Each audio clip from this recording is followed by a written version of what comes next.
يا أيها الرسول لا يحزنك الذين يسارعون في الكفر من الذين قالوا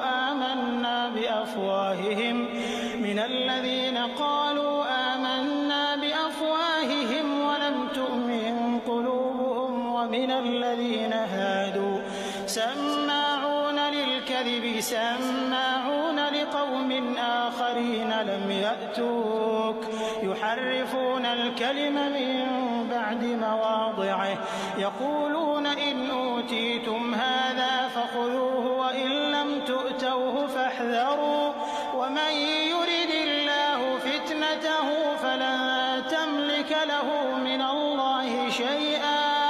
أولئك الذين لم يرد الله أن يطهر قلوبهم لهم في الدنيا خزي ولهم في الآخرة عذاب عظيم سماعون للكذب أكالون للسحت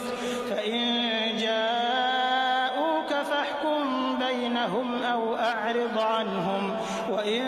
تعرض عنهم فلن يضروك شيئا وإن حكمت فاحكم بينهم بالقسط إن الله يحب المقسطين وكيف يحكمونك وعندهم التوراة فيها حكم الله ثم يتولون من بعد ذلك وما